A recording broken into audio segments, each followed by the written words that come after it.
The New York Region 1 Parent Training and Information Center Collaborative Advocates for Children of New York, INCLUDEnyc, the Long Island Advocacy Center, and Sinergia, in partnership with Community Inclusion and Development Alliance, the Chinese American Planning Council, and the New York DeafBlind Collaborative, are proud to present Candid Conversations, Handing Over the Reins. Part 1.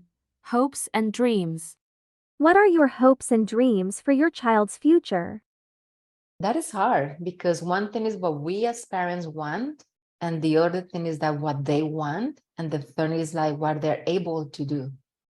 And all of those three pieces are moving pieces, right? How we reach a point that we can bring the three pieces together and we all are happy with the outcome, that's the challenge. That's the day-to-day challenge. For me, the future, I'm measuring 1 month at a time, one school year at a time. I have learned not to plan and be worried about what's going to happen when they are adults. That's something that we're putting the foundation right now, and because those are moving pieces, right? We will see. We're hoping that we're increasing the probabilities for both of them to be successful, to be able. And how do we measure success, right? It's for them to be able financially independent, for them to be able to pay their bills, for them to be able to enjoy the community, to be included, hopefully to have their own place, especially the challenge that every single New Yorker is experiencing right now with rents, right? So those are clear worries that I have, but what can I do about that right now? Not that much. So we continue focusing on the day-to-day, the year by year, with both of them. My hope is that now that we successfully transition to high school, is to have the rest of the school year right now for them to get more comfortable in this new school environment, especially for Maya, because it's the first time that she's no longer with her brother within the same school. They were in the same school, but different programs from kindergarten to 8th grade. But right now it's the first time that she's on her own. So it's like a wait and approach that we have right now at home.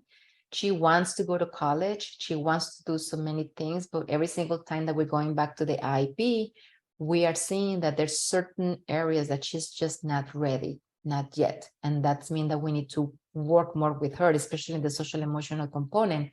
So I'm trying to remove that pressure about expectations that, oh, you have to go to school, you have to go to college. I tell both of my kids, you have the rest of your lifetime to do that. Right now, my priority is their social emotional component and their ability to be independent in the community. Both of them are using public transportation. Both of them are right now using their own debit card. So those are the little foundation stepping stones that I'm putting for both of them. And when people ask me what about their future, it's like, we'll see. We'll see. I need to wait for them to be the lead voice in my family to tell me what they would like to do. And then for me to say, this is how I can support you. So we are moving towards that now that they're transitioning to high school. I'm hoping that we're going to be able to have the support of the school counselor in terms of exploring what they would like to do. Maya is thinking about college. Tomas is thinking about a technical vocational career, which some people may say, but why? Why not college? And I'm going to say, why not technical career or vocational, right? Right now, he's going to a CTE school, career technical education. And we are consistently assessing how he's doing. And as long as the social emotional is good, everything will fall into place for him. So that's where we are right now in terms of our hopes and dreams. My hope is for her to be independent, that as time goes by, that she'll need me less and less, that I will just be like a support, but not the person that will make all her decisions for her. That she'll be able to be more confident in herself and to have a normal life. Hopes for his future is a loaded question, because I believe my hopes for him are the same for all parents and universal. which is for him to be healthy, happy, engaged, surrounded by love, and to be valued as a person and within the different environments that he'll be in. And I think because of who he is, it looks a little different for us and isn't universal, because how to make our vision a reality and come to life is challenging. And so with all that said, and you know, I'll take it back a step. When I say challenging, it's because of the way that service systems are set up and the way that society views people with disabilities, and with all the history that goes along with it. It's figuring out a future for him that's within reach. And in addition to those challenges, in a perfect world, still want him to be safe, healthy, happy, engaged in his surroundings and with people.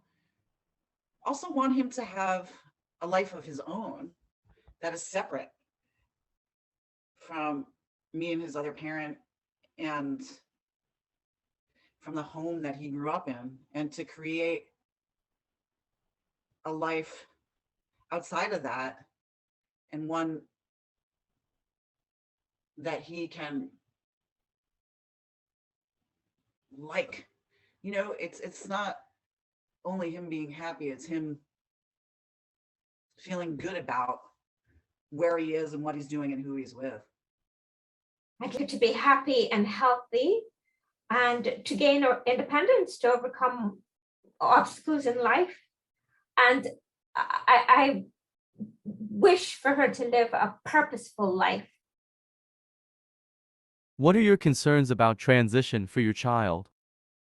My concern is, like, as of right now, I don't feel like she's there yet in terms of what I just mentioned with the independence.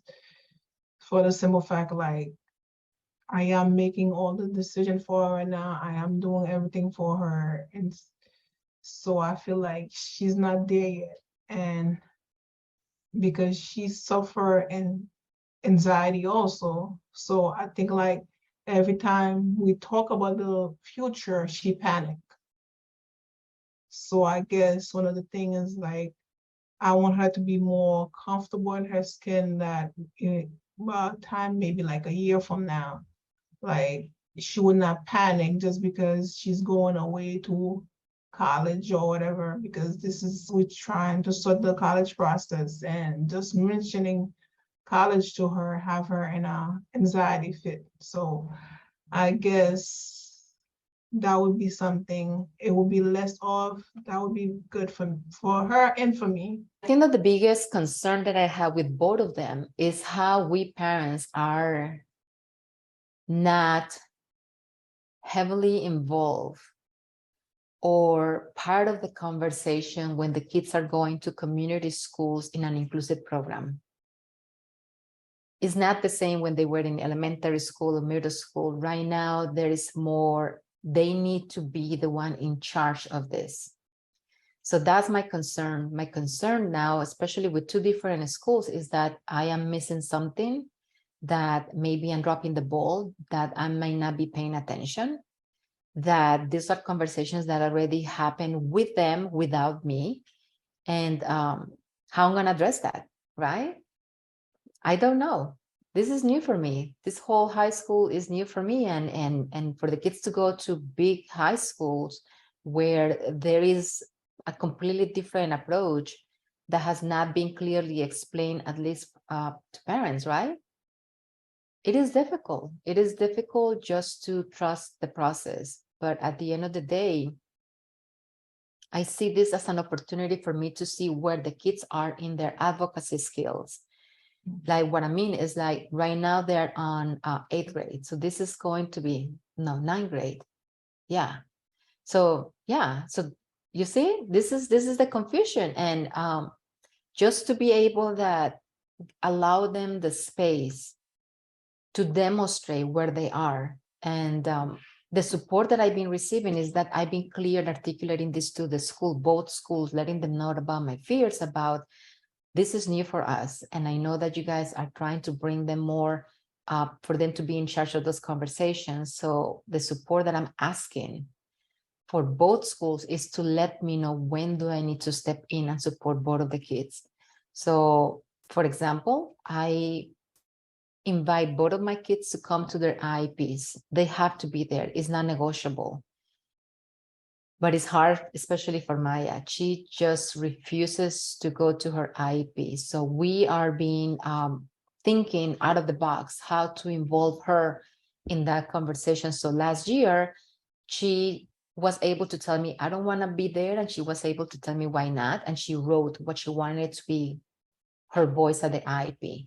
This year, we have a pre-meeting, right? And she's been asking vocally, clearly, that she doesn't feel that she needs some of the related services. So we set everything into motion, and it was a success. Her voice was clear and loud during her IEP. But that means that we were able to look for different opportunities for that to happen, not like the traditional way that you're sitting in the meeting and then you ask the student. No, we were able to see something different, and I think that meets the goal for us. 지금은 학교 테두리 안에 있어서 제가 피부로 이렇게 와닿진 않은데 우려되는 부분은 그거인 것 같아요. 지금은 교육적인 부분, 사회성 같은 모든 것을 배우고 보호받고 있는데 성인이 되어서 소속이 없어지면 그 어려운 문제를 직면할 때 부모로서 어떻게 잘 해결할 수 있을까? 이거를 누구랑 의논을 해야 될까? 뭐 이런 생각. 그리고 도움을 청하면 도움을 받을 수는 있겠죠. 근데 그게 아마도 오롯이 부모의 책임이 되지 않을까 생각됩니다. Oh man, is that a timely and loaded question, as he only has a couple more years within the education system, meaning, you know, he will age out. And, you know, the immediate concern there is what will he do every day? Because he's been receiving services and supports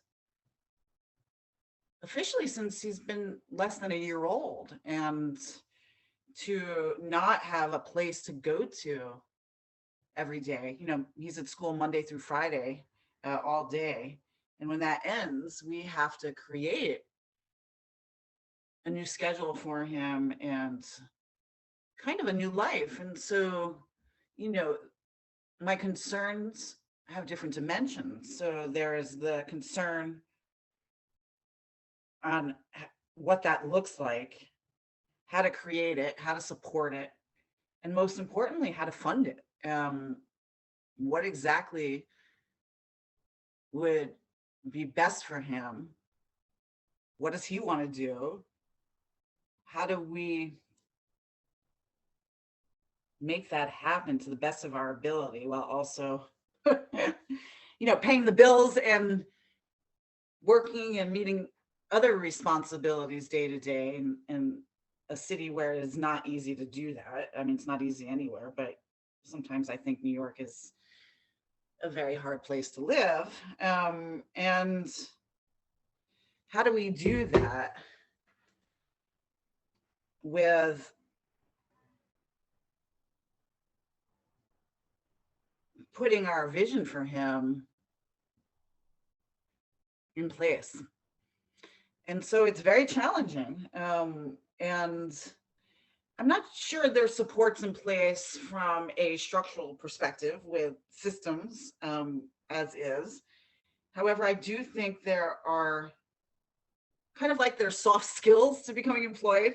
There's soft skills and finding support. And, you know, that looks like for us, speaking with other parents and how they, with kids like ours, like Jack's, and what they know, what they've experienced, what's worked for them, what hasn't, who else they have talked with, It also means having very hard conversations with his other mom and what we want for him, and seeing if it aligns. And it's not easy. And the big elephant in the room is, where does he live, and how do we fund that, and how do we make that happen so we can still be integrated into each other's lives and let go to some extent. Sort of similar to, I think, how people feel when their kids leave for college. I don't think it's easy for parents, and based on my own experience in figuring this out from a technical perspective and emotional. And part of that, I think, has to do with the history of people like Jack. And, it's only a few decades where people like him are mostly living within the communities and not institutionalized. And so zooming out, those systems and places are still being formed, and especially for places and service organizations to provide activities and housing in creative ways, because it's relatively new. And us learning as much as we can with the limited resources out there, especially for housing here in New York City because of real estate, and making that happen. And how do we fund that? How do we fund an individualized life for Jack based on who he is, what he needs, what he wants, and his interests, and safety being first and foremost, in a time where there is very limited resources externally. It's not easy, it's daunting. And this is the stuff that keeps me up at night. And at the same time, I have no reason to think it won't be okay, because everything has been relatively okay thus far. Do you have a plan for life after high school? I want to go to college and I want to become an advocate for subway accessibility. My concern is that I would like to go away for college, but I need 24/7 support. And I would like my parents to support me, but they both work in the city. There are no colleges that have 24/7 support or OT and PT. I feel like now since college is like a year away, a few years away, I'm planning to go through college. A 4-year college is what I'm hoping for, and trying to keep my grades up to continue to get into a good college. But I don't really know what I want to do going through this, so I'm kind of undecided with my career path after college. So I feel like I'm starting off at a decent start, but I feel like in order to continue on after college, I need to figure out what I want to do. I feel like commitment, because I feel like in order to do something, you have to be committed to do it. You shouldn't do something if you don't feel like you don't want to do it all in all. And I feel like also another concern is what I want to do. I know it's like you can change it a lot of times, but I feel like I don't want to be in the position when I'm just sitting there not knowing what I'm doing all, like in total. I think I want to go to college. Probably try to be in the maritime industry. Maybe be a ship captain. But at this point, I'm not 100% sure what course I want to take. But so far, it's leaning to be a captain. Mainly just going through high school itself, because it could be a little challenging, like school-wise, trying to keep your grades up and your social life up. And my only concern right now is really just like getting good grades and being able to hopefully get a full ride scholarship. But if anything, some sort of like financial aid or scholarship. What is a typical day like for you? I'm doing well. A typical day looks like for me is quite pretty adventurous from time to time. I recently graduated from Kingsburg Community College with my associate's degree in liberal arts. So I'm currently living at home with my family. I'm a blogger, advocate, and I'm an advocate lead at the Regional Centers for Workforce Transformation. The acronym for that is RCWT. I'm also a motivational speaker, a certified professional coach, and the author of my very own book for special education to college, The Katrina Story, Breaking Those Glass Ceilings. I'm also a speaker for the Respectability Speakers Bureau, as well as a founder and executive director of my very own organization called Disability Champions Mentoring Network. Wow, that's a big question. I had no idea my life was going to take the shape that it has today, as my plans after high school were pretty hopeless. I knew I wanted to get a job, or if not, go to college. I was truly given no plan or pathway for my life after high school, besides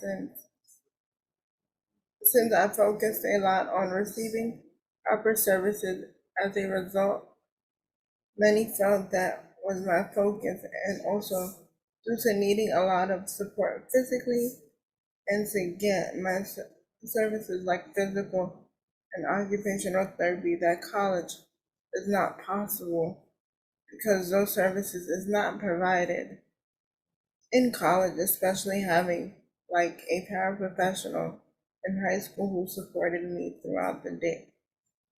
Typical day is when I get out of bed at 7:45, I do all my ADLs with the help of my home attendant, and then I go to work. After work, sometimes I go shopping or I go out to eat. So I have a big mouth. I have a very big mouth. And I've always said after high school, I need to make an impact. So both my jobs that I had after high school is to help both of my communities. The first one was to help my living community, which is around Flushing, and helping my Asian community communicate. So right now, my job is my job title is I'm a respite coordinator for people with special needs. And so that helps me align with my needs because I'm bringing awareness. And to have awareness brings attention. And to bring attention, you can help a lot more and educate a lot more people.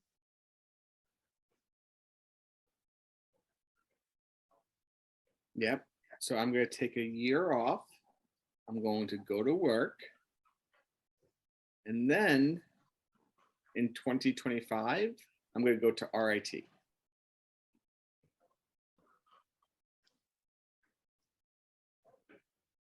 I feel like I'm not ready for college yet. And so I wanted to prepare and do some learning and get some experience being independent, traveling, and just learn different things and really understand before I go out into the world. And then I would like to go into work. And then after that, I'd like to go to college.